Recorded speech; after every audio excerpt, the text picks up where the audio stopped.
Marhaba, my name is Safia Denali. I'm the Director of Admissions at Florida Prep.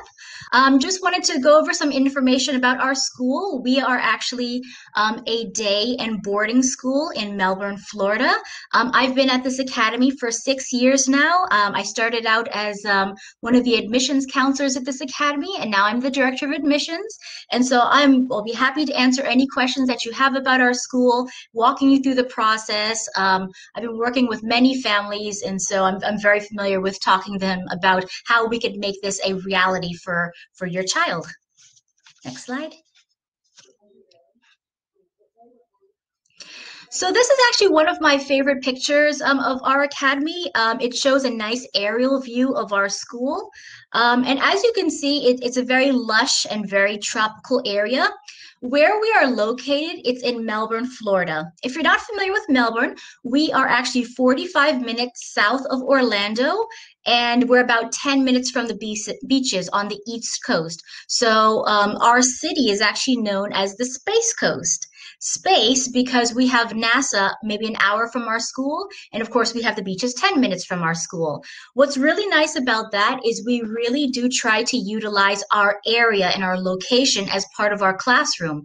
So as a small example, when our students are in class, it'd be really easy for us to just do the lessons in the textbook. But if there's something that we can do and actually go to the beaches and test the pH balance of the ocean, for example, we really do try to do that. So that really does provide a much more interactive experience at our school. And then as far as space goes, like I mentioned, with NASA being right up the street, I would say once a year we take our students to Kennedy Space Center. So with that being in our background, we really do try to utilize our location to the fullest. As you can see from the top of the screen, actually, on the left-hand side, there is a lot of palm trees. We have a golf course right across the street from our school. And so if you're into golf, we actually consider that an extension of our academy, where that's right next door to us. And so that's one of the sports that we actually offer at our school. And to be able to have that so close to us, again, we really do try to utilize that. Next slide. All right, I want to be able to talk to you about the Florida Prep experience. That's something that's really important to us. For sure, I'll get into the academic part, but I want to always make sure that our families are comfortable. We're very much aware that when a student comes to our school, you're giving us your child, essentially. And I want to make sure that you get your questions answered. I want to make sure that you know what everything looks like, who the contacts are, so that when you send your child to us, you know that they are in good, trusting hands. So, regarding our school, we're actually able to have really small class sizes because of our small population. At our academy, we have under 100 students at our school, and we like it that way. That means we get to keep the classrooms very small. I would say on average, the class sizes are about 10 students per one teacher. What's really nice about that is, especially if you're a little bit shy, it's really a good atmosphere to be able to get your hand up there, get your questions answered, and not really feel like it's an intimidating environment. And that also contributes to a really nice family vibe that we have here on campus, and a community feeling, I should say, as well. We will know your child. We will not only know their name, but we're going to know a little bit about them. And again, what's nice about that is that's the same experience that they have at home, where they know you. And we want us to be able to have that opportunity as well, because that's when students start to feel a lot more comfortable coming to us, being able to say, I need this, where are the resources for that? And we're able to really give them this experience that just doesn't feel like a classroom experience. When you're opting for boarding school, when you're opting for a private school, it's really important to know that it's not just your reading, writing, and arithmetic. It's a whole experience. It's a student life experience. This is not only a college prep school, but it is also a life prep school. So any opportunity we have to be able to have the students have these experiences and for us to be able to walk them through it, we're more than happy to do so. And again, that's why it's so great for us to have this small school where we are able to have this catered custom experience. I would say particularly on weekends, what's really nice is Many times we'll ask the students, what do you all want to do this weekend? Of course, we'll have activities planned, but we also are more than happy to ask the students, what would you all like to do? And what's nice about that is sometimes the students, they just want to do something super chill, and that's perfectly fine. Again, same experience they would want to have at home. For example, last year, we had some of the students, and they just wanted to go out for sushi during the weekend. And so we took them out to sushi. We have a cinema that's not far from us, so we can take them to these activities and they can still feel like teenagers while attending a boarding school.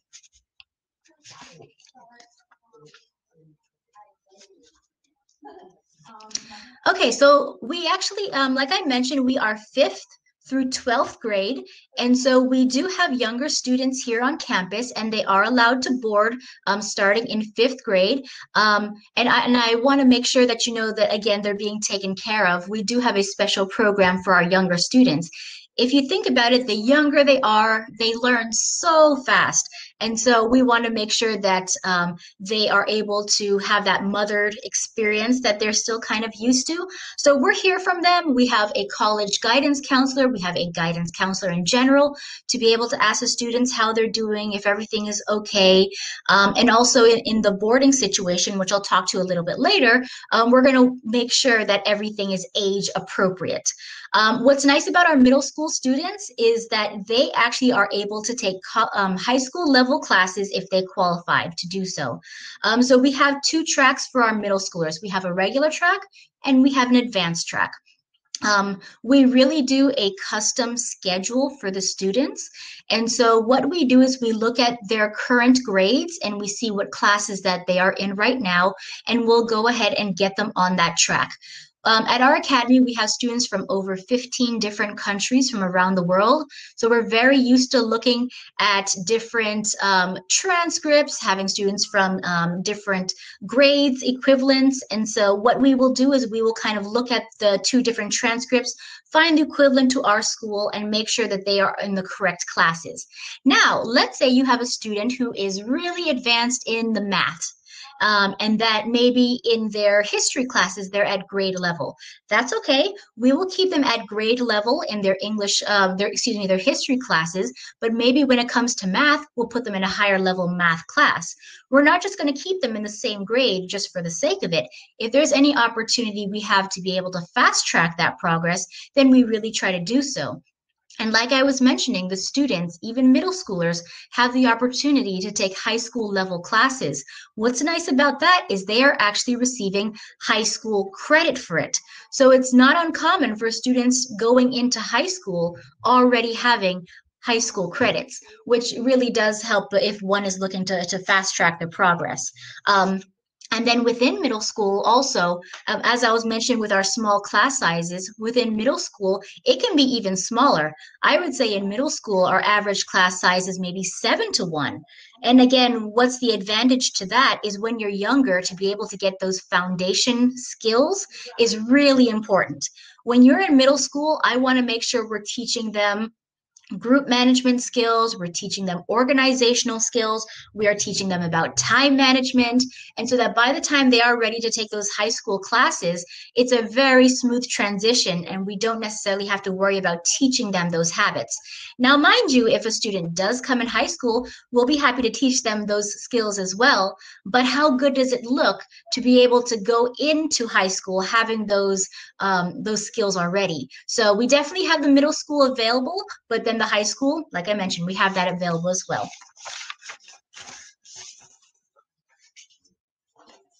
So here's our high school. I know many parents, many agents, they're kind of looking to more get their child into a high school realm. Totally understood. It is nice when they get a little bit older to have a little bit more of that independence and to start getting them on that college track. And so, of course, we have high school level classes at our school, and we have a couple of different tracks. We teach from grade level and above. So grade level, honors, advanced placement, and we do what's called dual enrollment. Dual enrollment, I'll get to that in a later slide, but essentially it's being able to take college level courses while you are in high school. And so just like I was mentioning with our middle schoolers, what we will do in high school is we will collect the students' transcripts and we will kind of look at the equivalent to make sure we're putting them in those correct courses. Um, and like I was saying, if we're able to kind of get them in honors classes or an advanced placement class, we really try to do so. With advanced placement classes, of course, students are able to receive college level credit for that as well. So it is nice to be able to get that custom schedule. Even right now, it's the summertime here in Florida, and we have started to collect transcripts from our families, and we're starting to put their custom schedules together. And again, nice about being in a small school is our guidance counselor, it's not just 5 minutes one time a year that we spend with your child to go over the academics. We set an hour, at least an hour, just to make sure that you understand how the process goes, make sure you understand the type of classes, make sure they're at the correct level. So that's really important for us to make sure that these are the correct classes for them. If during the school year we need to do a class switch and maybe put them in a higher level class, we will do so. Our big thing is we never want to put someone lower because it's a much smoother transition to bring somebody up than to bring them down. The purpose is to challenge a student without overwhelming them. So that's kind of why we do take the time to sit with our students, to sit with the parents, to make sure that these classes are a good fit for them.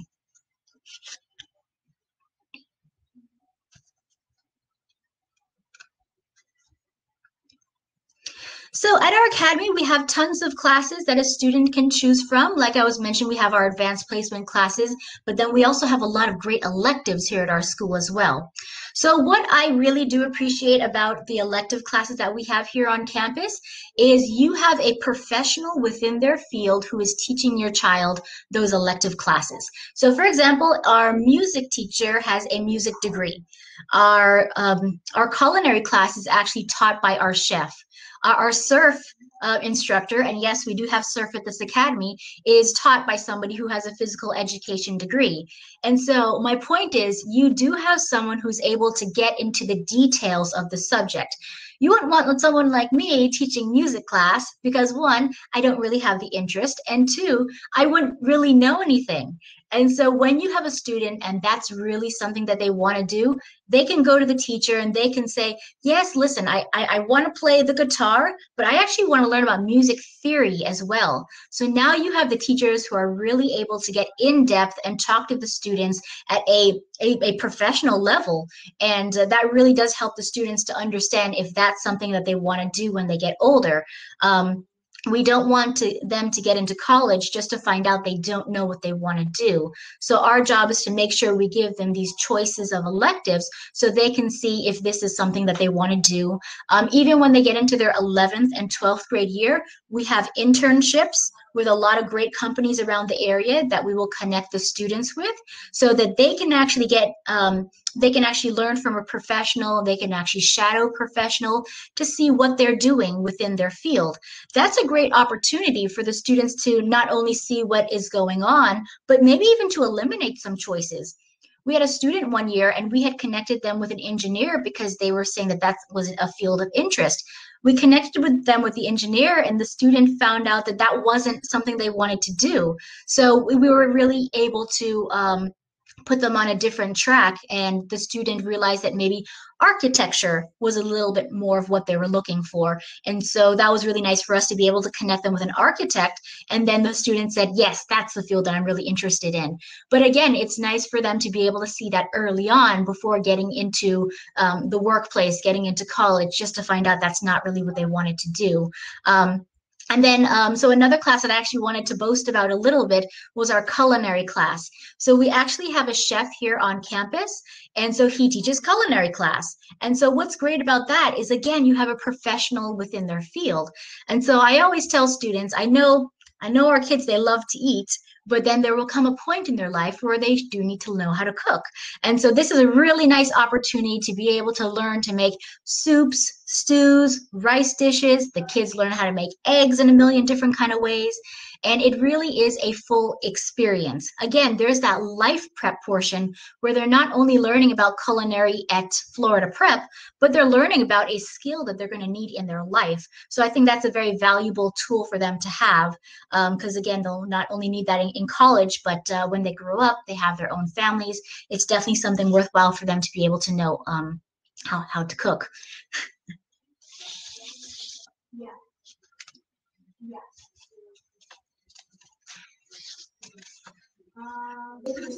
Okay, standardized tests. So because we are a college prep school, we want to make sure that there is a standardized test that the student is taking and they come in with. When they come in with a standardized test, whether that be the TOEFL, whether that be a proficiency test that they've taken in their own country, that really helps us to see where to place them. I'm not necessarily looking for right or wrong answers. That just kind of gives us an opportunity to see which classes we can put them in. And like I was mentioning before, that challenges them without overwhelming them. And these are all essentially college placement tests as well. So they are necessary tests for them to take. And so for our younger students, we have the PSATs, the practice SATs available for them. But then when they do get into applying for colleges, they will need to take an SAT, an ACT, and we have prep courses here at our school to help them to learn that. And we actually have a TOEFL prep at our academy as well. So that's very helpful because we want to make sure that when they do apply to these universities, they are an attractive applicant. What we do is when we have our students, particularly in high school, come, I don't want to wait until 11th and 12th grade before we have that college talk with them. I want to make sure this is a conversation that we're having with students early on. And so we will start to ask the students, what do you want to do when you get older? We'll start to look at the classes that they've taken, the colleges they want to look into, and we will do our best to make them look like an attractive student. I always want to make sure that I'm never overrepresenting and saying that we guarantee they can get them into Harvard, for example. It really depends on what the student is interested in and their level. But like I mentioned, we're going to look at that to see, okay, if this is a school you want to go to, I want you to take this class. I think you're going to need to take this class, to go into these clubs because that's what that school is looking for. So again, that's going to make you look like an attractive student when it is time to apply to colleges. And then another job within our college guidance department is that we look for scholarships for the students as well. We want to make sure that this is a return on investment.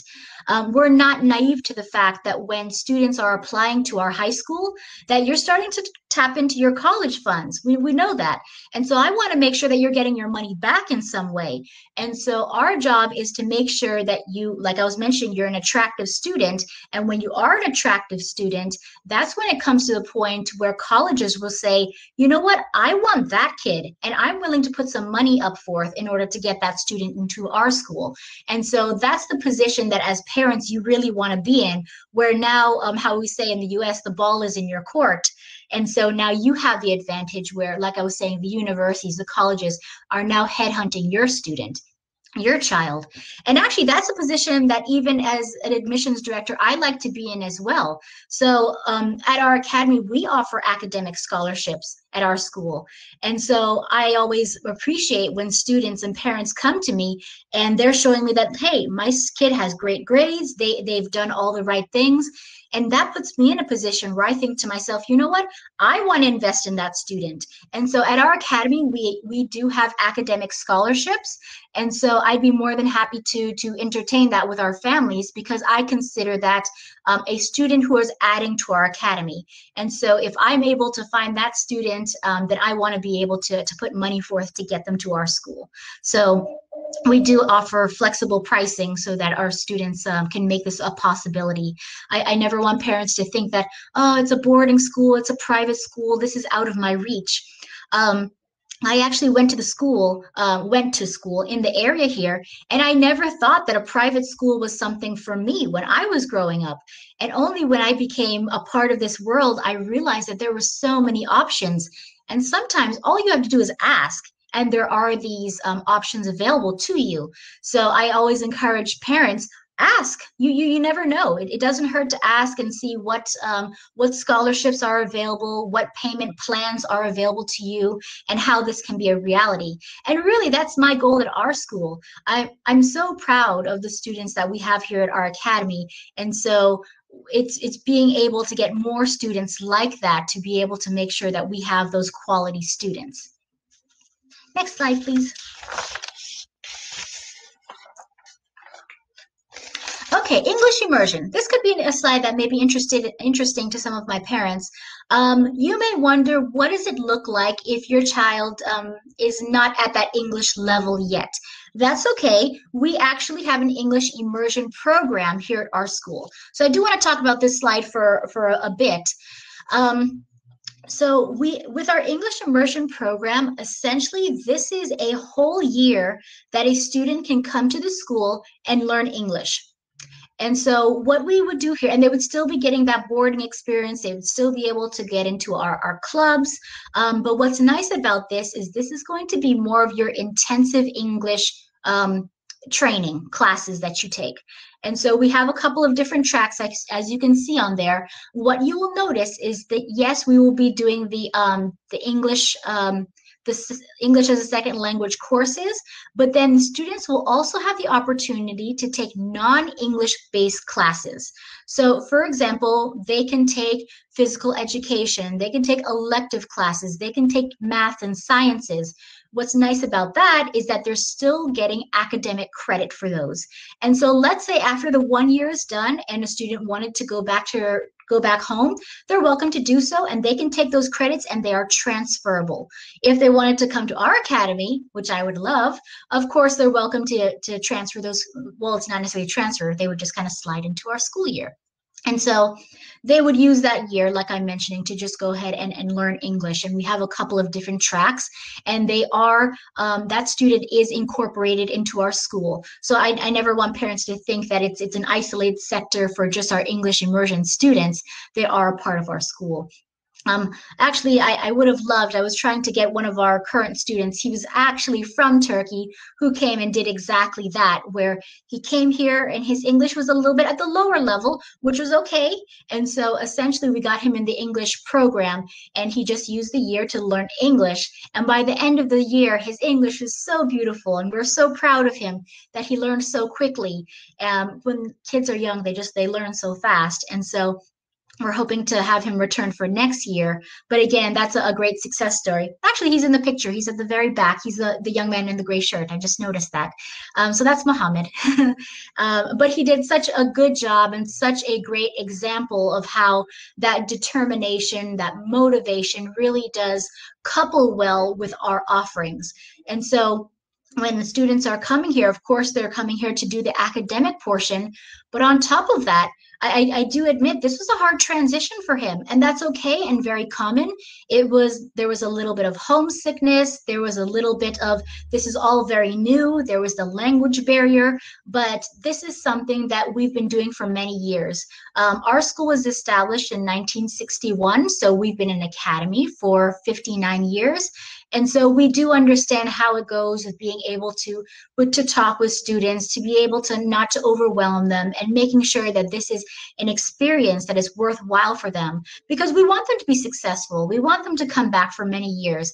And if we burn them out too soon, then of course this is not a possibility for them. So it's really nice for us to be able to hold their hand and give them that parent experience so that they are successful here at our school. And then speaking of, while I know that it may not be a possibility for this summer, but for next summer, every summer we actually have English camps here at our school. And so if a student is a little bit on the younger side and you're not sure about having them come for a whole school year, then I would recommend having them come for a summer program. Our summer programs are normally 4 weeks long, and it's a nice opportunity to just kind of see the school, get to know us, and really see if this is a good fit for your child. And whatever school you're ever looking at, that's definitely what I would recommend, making sure that this is a good fit for your child.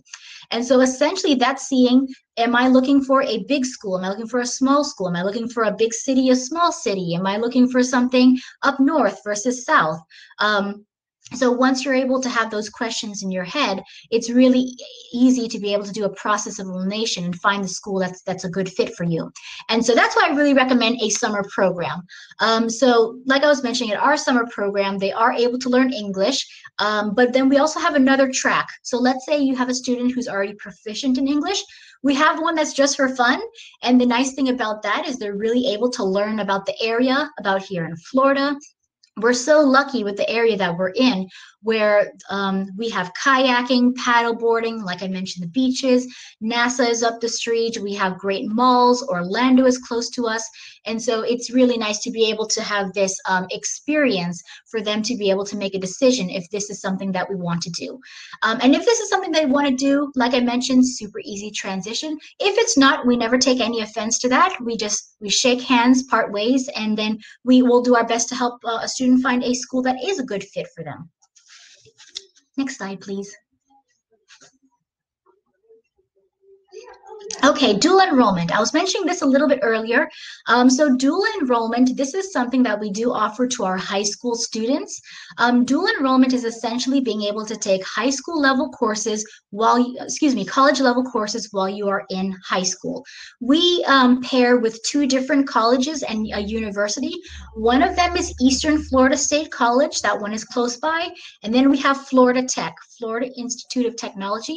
That one is maybe 5 minutes up the street from us. It depends on the track that your child is taking. If your child is not 100% sure as to what they want to do yet, again, totally fine. I would recommend Eastern Florida State College, and they can start taking some core classes. Their humanities classes, their basic science classes, and they can get their academic credit for that. If they find that, you know what, I want to be an engineer, I want to go into aviation, then I would recommend Florida Tech, because then you can start taking some concentrated courses. And we actually do have a partnership with Florida Tech, where if you go on this track and you are successful, then when you graduate from our academy, you can get a seal of distinction on your diploma saying that you concentrated in engineering, in biology, in business. And again, that looks so good when you do eventually go to university.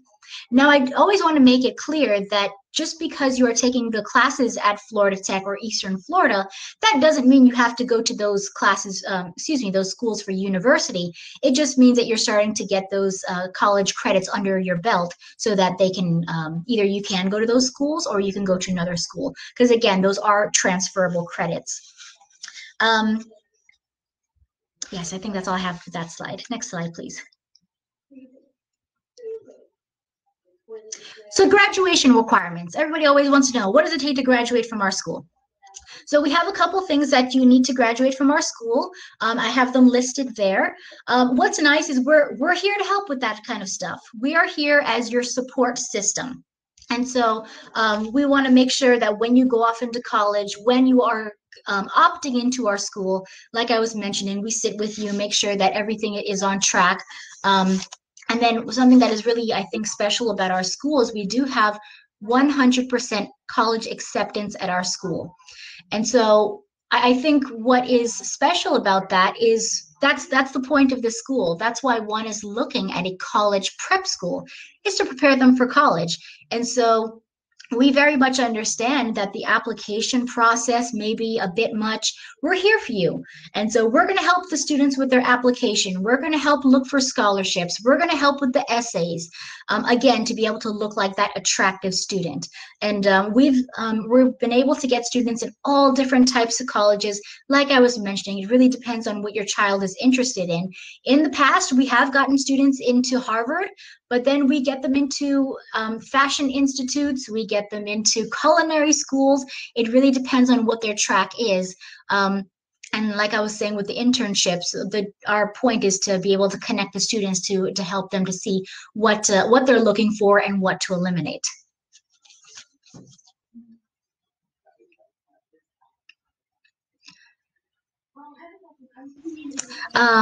Let me see. Oh yeah, so like I was mentioning, so Not only are you able to get students in schools here in the U.S., if they wanted to stay in Florida and be able to go to a Florida school, they can do so. But then if they wanted to stay domestically within the United States and go to a school in New York, Arizona, California, we would help with that path. However, we very much understand that sometimes a student wants to go back to maybe their home country, maybe a student wants to go abroad to another university. We had a student from Taiwan just last year, and they were able to get into Temple University, which is a fantastic school. But they wanted to do Temple University in Japan. And so it's really nice that we still are able to kind of offer that to students and able to look at all these different kinds of applications. And what's nice is we do help with that visa process as well. I know for a lot of parents that can seem a little bit overwhelming. So we're here to help issue them that I-20 so that when they go to the embassy, they are able to get that visa. And then when it's time to go to college, we transfer that visa to the universities. And then when you're here at this prep school, what is helpful is that the students are going to start getting used to the system here, getting used to the pace of the school, having their transcripts now are in U.S. terms. And so that when they go to these different types of universities, it's really easy for the colleges and the universities to be able to say, okay, it looks like they have some U.S. experience. They already have that, so the classes are equivalent. Okay, looks good. Unfortunately, sometimes when a student is coming from a different country and they go straight into university, it can be a little bit difficult. And I have to say, sometimes colleges, it can be a little overwhelming for them because now they have to translate the grades. And so for you to already have everything translated and ready to go, the colleges, it's so much easier for them. The universities, it's a lot easier to accept students knowing that everything is already laid out for them.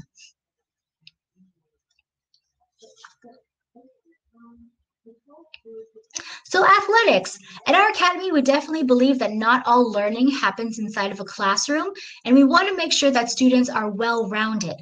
And so we have a good amount of athletics that we have here at the school. Just like I was mentioning, we have golf right across the street. We have tennis. We have tennis courts here on campus. Basketball is kind of the sport of choice around here, and we have track and field as well. So we keep pretty busy here at the school, and that's the nice thing about being at a small school as well. Let's say you're not at that high competitive level. This gives the students an opportunity to try something. So let's say that you are an eighth grader coming into eighth grade and you've never done tennis before. That's okay. You still have opportunity to try in our tennis team. So you don't necessarily have to be at that high level in order to participate. So I think that kind of makes for a more full-bodied experience for the students. And then again, when you are applying to colleges, it looks so good for students to be not only academically inclined, but to have these extracurricular activities as part of their resume.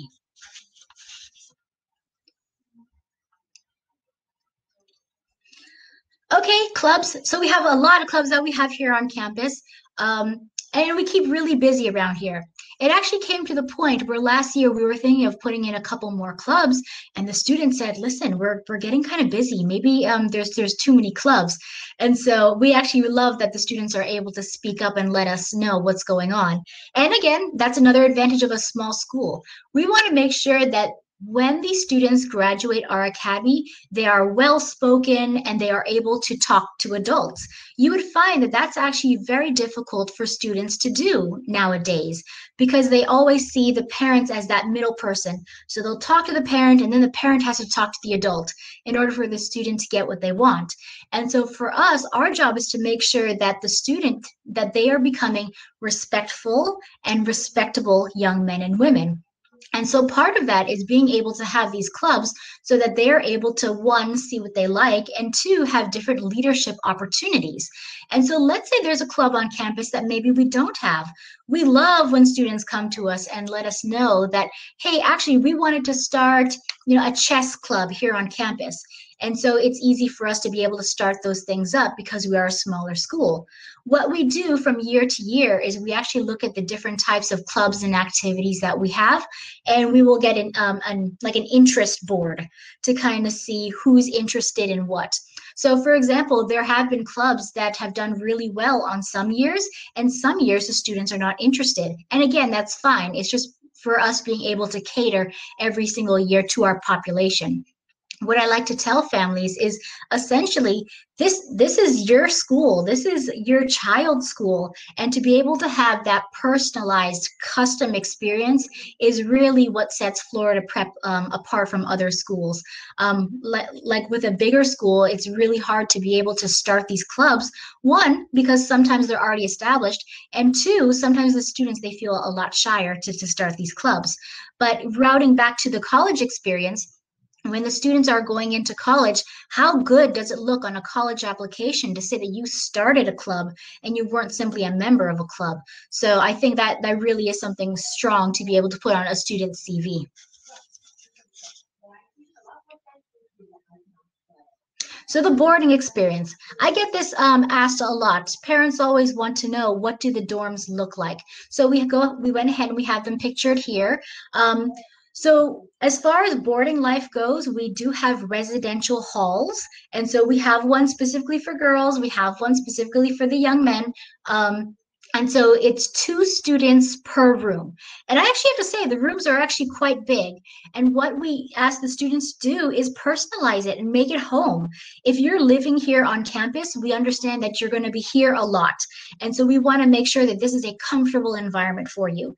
So we always invite families, we invite students. Feel free to bring sheets. Feel free to put up lights, put up posters, put a rug on the floor, anything that makes this a nice, comfortable environment for your child. And actually, we have the dorms, they've recently been renovated as well. We're doing that this summer. So whatever students come within the next couple of years, they're going to have these beautifully fresh dorms before we do our next set of renovations.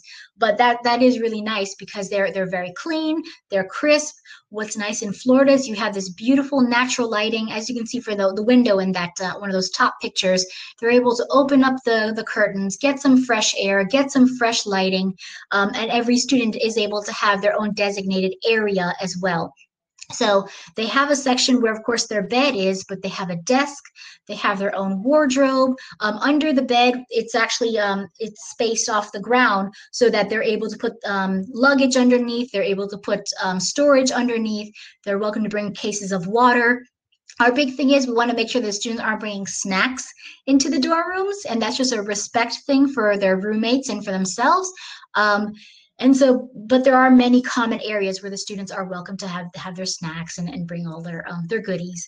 And so this is actually something that I want to spend a moment on because I do get a lot of questions from students also asking, well, what if I don't like my roommate, or what if this happens? What if this happens?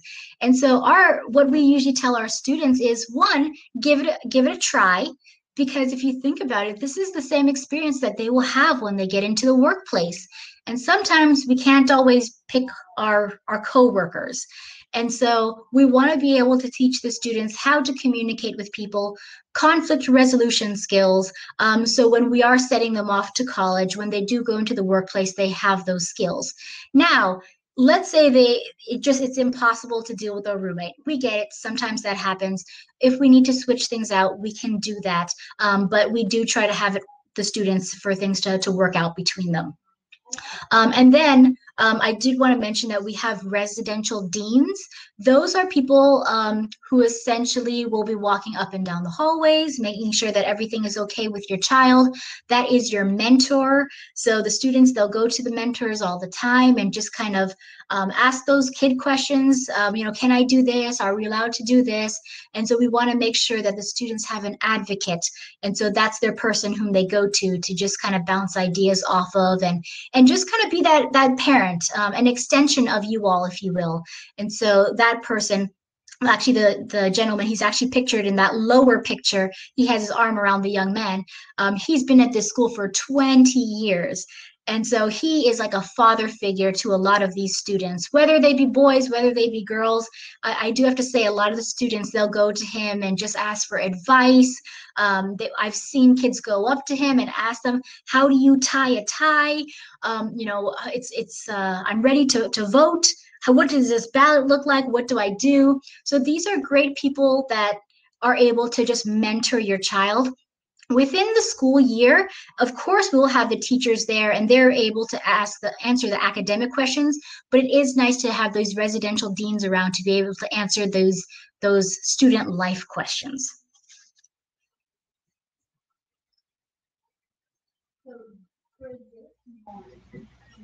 So this is our dining hall. This is actually another very common question that I get asked. It's about the food. Everybody wants to know, well, how's the food at the school? I have to say I eat there every day, so I actually do enjoy the food. It is more American style food that we have here on campus. And like I was mentioning, we do have a chef here at our school. And so that's always really nice to be able to get some good quality food. We have a lot of variety. So we have a salad bar, but then we also have a main line as well, where the students, they do have a variety of foods to choose from. And so let's say that whatever is made, they're not really feeling for it. That's okay. There will always be an alternative choice. And then we also have non-pork options as well. And the chef, he's really good about catering to us and letting us know like what has pork versus what does not have pork. So I always want to make sure that everybody knows that we do have those options. We do have items for purchase as well. And so those are in the back of the dining hall. So if a student wanted to buy a Gatorade, if they wanted to buy a granola bar, anything like that, we do have items for purchase. Lots of drink choices as well. We have soy milk, soy chocolate milk. We have vitamin water, lemonade. All of that is kind of in the back of our dining hall. So it's really nice to be able to see that the kids, they have that variety, and it's not something that they're just going to get bored of, because we understand that they're here for breakfast, they're here for lunch, we're here for dinner. And so we want to make sure that variety is there for the students. But with that being said, sometimes the kids, they just want something different. And so we do have Uber Eats, we have Grubhub, all of those food services as well. So if on weekends, for example, sometimes the students, they just want something different. And so we'll go ahead and allow them to do some order out food if they want to. And then on weekends, it's kind of really chill on campus. So if they wanted to go to the mall, grab something to eat, like I was mentioning with the sushi, it's just, we want to make sure they're still having these kid experiences. But at the same time, we want to make sure that they have a nutritious meal here on campus. So again, that variety is there for the students.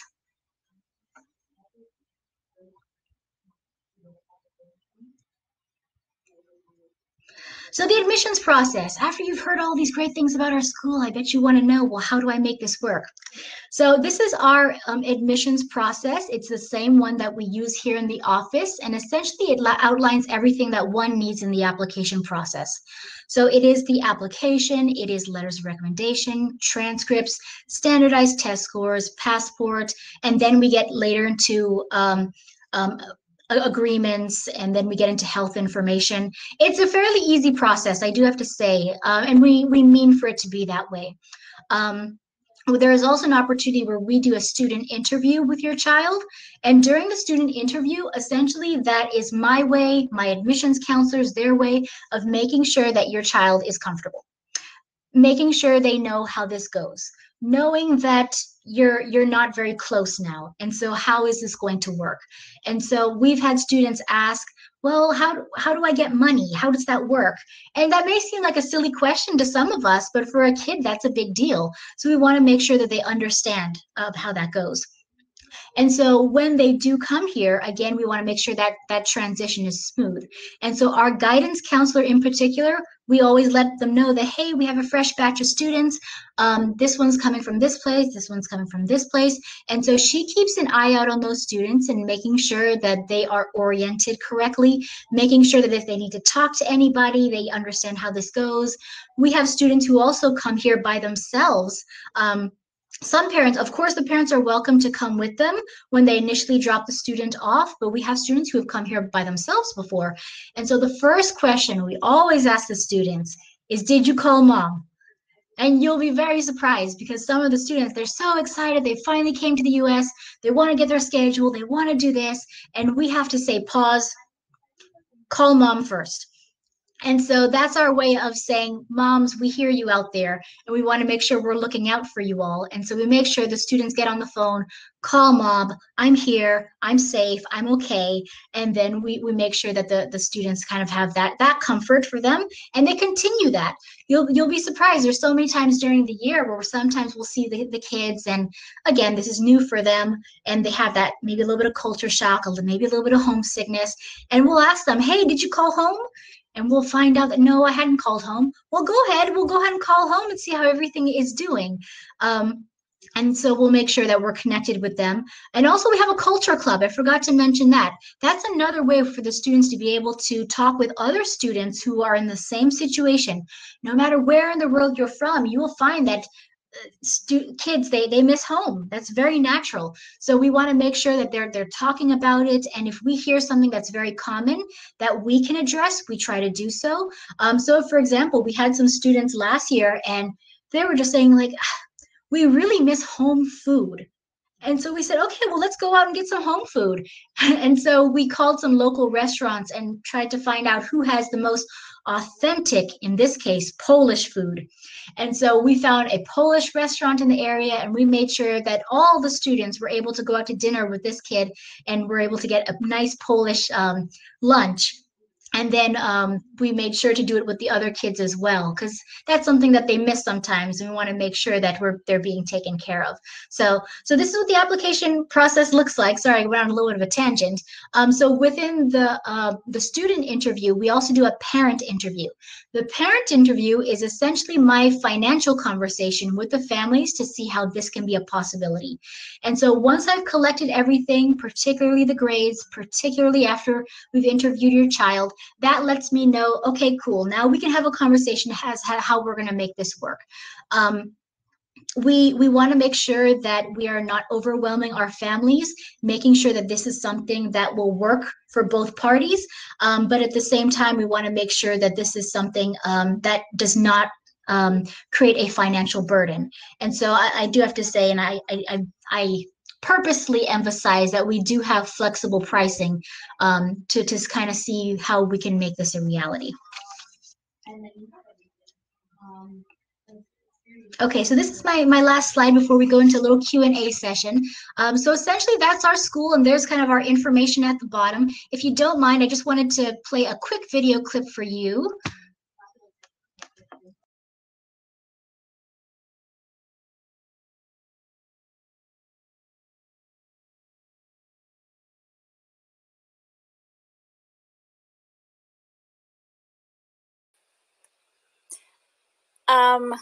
So Sophia, are you there?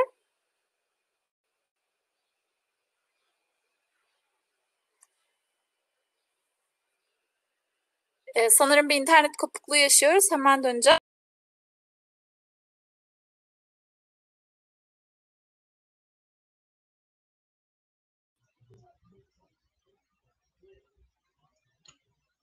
Sophia. All right, I think I went away for a moment. Welcome back. So you wanted to show a video, right? Yes, if you hover over the picture, there should be a play button. I'm checking. It's the woman in the picture. This one. Yeah, press play.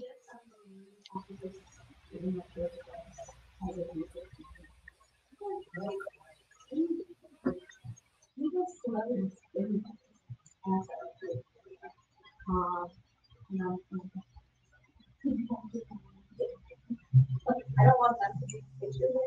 I'm hoping they have I'm hoping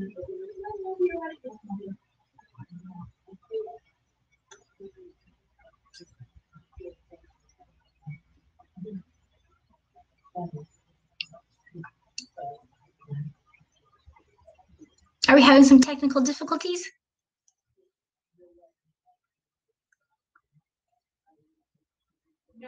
I'm not sure if the voice is being heard, actually. Yeah, I don't think so. That's okay. Not a problem. So we actually do have a Turkish American family here at our academy, and she's had her children here her son has been here for 6 years, And then her daughter, she's been here for 5 years. She's a little bit younger. And the son has graduated from our school. And then the daughter is in 11th grade. But my point is, this is someone who's a very loyal, I guess, customer, for lack of a better word, for at our school. They've been through the whole cycle, and they've been quite happy with our school, to the point where now they have their daughter coming to the school. They're locals, and so they don't board here on campus, but she's fantastic in being able to connect with our families, our Turkish families, and letting them know if they ever need to come over, have some home food, if they just want to hang out. Her kids are really good kids at our school. And so that, like I'm mentioning, this is just one of our parents, and that email address, not the email address, the one with the hashtag, the FL Prep Parent. If anybody wanted to jot that down, she said she'd be more than welcome to talk with anybody to kind of give her experience at the school. I just mentioned her, just be realistic, let parents know how things go, and so she'd be able to talk with anybody. It's actually it's a website we have. It's called Peer Pal, and so you'll find her picture on there, and so you just click on it. Her name is Inanç, and so Inanç Troncoso, and so she'd be happy to talk to anybody about her experience with her kids here at our school. So essentially, that's our presentation.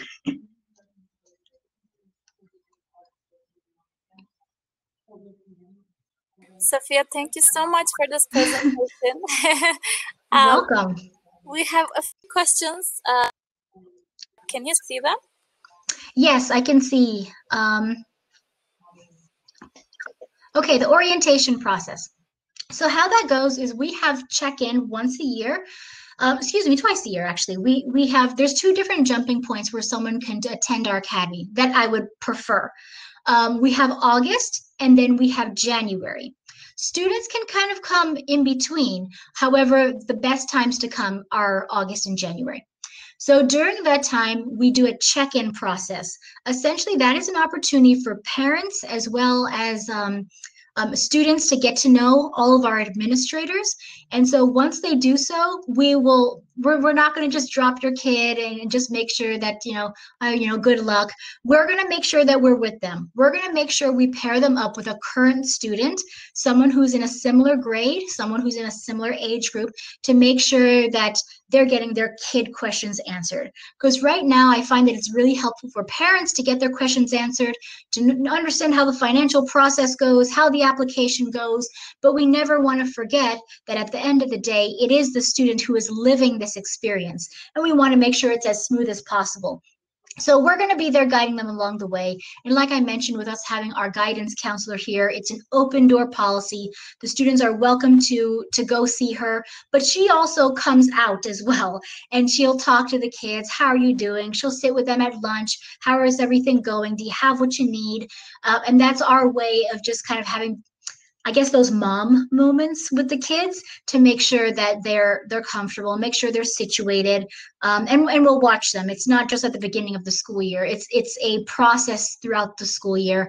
And then what's nice is when we have a new student come after your child is here, we may use your child to help with the next student. And that is just our way of passing on that baton to make sure that that sympathy, that empathy is there, because that student went through that same thing. So they understand how that goes. So they're the ones who are able to say, actually, go see Mrs.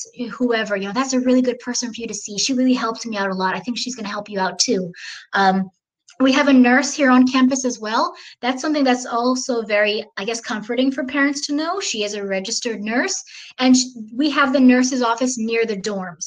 And so if the students need anything, you don't have to pack all your medications from home. We have that here on campus. And again, we do have a registered nurse who's able to take care of the kids. We have sick beds over here. So if the kids need to go into the infirmary, and if they're sick, anything like that, then she'll take care of them. I don't want you to think that your kid's just going to be in bed sick. We're here to take care of them. So it's a matter of getting them connected with the right adults. It's a matter of getting them connected with the right students, and to make sure that they're not by themselves. Like I said, we've been in academy for 59 years, and so we've kind of seen it all. And so our job is to make sure that we've learned from all the many years we've been in school, and making sure, like I keep mentioning, this is smooth for the kids. Any other questions?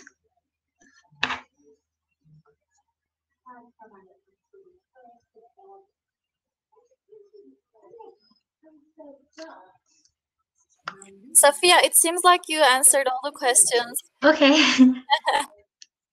Much for this presentation and You're helping us welcome. with the Florida prep. And I hope that if there are more questions, people can contact you on your email.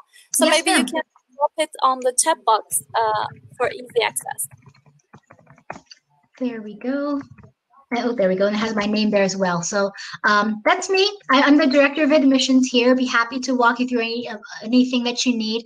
And like I mentioned, I would recommend checking out that that PeerPal. Hold on. I could just real fast, if you don't mind, I'll just kind of grab the address right here. Yes, right here. Okay. Okay, so this is the parent that we have here on campus.